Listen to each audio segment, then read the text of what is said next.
आज समझेंगे formation of Na2O। तो Na2 एक आयनिक कंपाउंड है।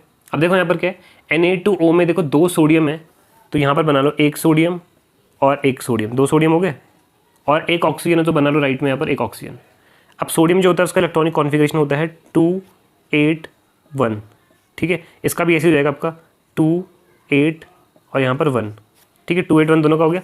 और ऑक्सीजन का इलेक्ट्रॉनिक कॉन्फ़िगरेशन होता है 2 6। अब आपको पता होगा कि हर कोई एलिमेंट चाहता है कि उसके आउटर मोशन में 8 इलेक्ट्रॉन हो, तो अगर सोडियम को 8 करने तो उसको एक देने पड़ेंगे। देखो यहाँ पर 2 8 1 है ना, अब अगर ये एक इलेक्ट्रॉन दे दे तो देखो उसका क्या हो जाएगा 2 8।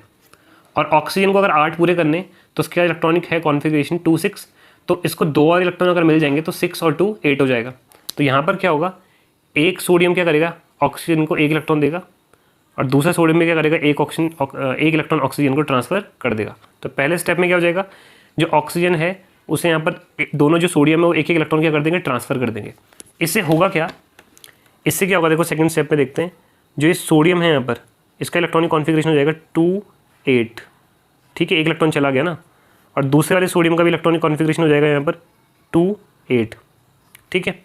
और इस ऑक्सीजन का देखो यहाँ पर 2 6 था, 2 और इलेक्ट्रॉन आगे एक एक सोडियम से, तो उसका जाएगा 2 6 था, 2 और आगे तो क्या हो गया 8। इसका भी ऑक्टेट कंप्लीट हो गया और इन दोनों सोडियम का भी ऑक्टेट कंप्लीट। अब क्योंकि इलेक्ट्रॉन दिए हैं सोडियम ने, तो देने वालों पे आता है पॉजिटिव चार्ज प्लस और प्लस, और ऑक्सीजन ने लिए हैं इलेक्ट्रॉन तो लेने वाले पे आता है नेगेटिव, तो -2 आ जाएगा क्योंकि 2 इलेक्ट्रॉन लिए इसने। अब लास्ट स्टेप में क्या कर दोगे, सोडियम पे पॉजिटिव ऑक्साइड पे नेगेटिव है, तो ऑपोजिट चार्ज है, तो ऑपोजिट क्या करता है, एक दूसरे को अट्रैक्ट करता है, तो 2 सोडियम और एक ऑक्सीजन कंबाइन होकर बना देगा Na2O।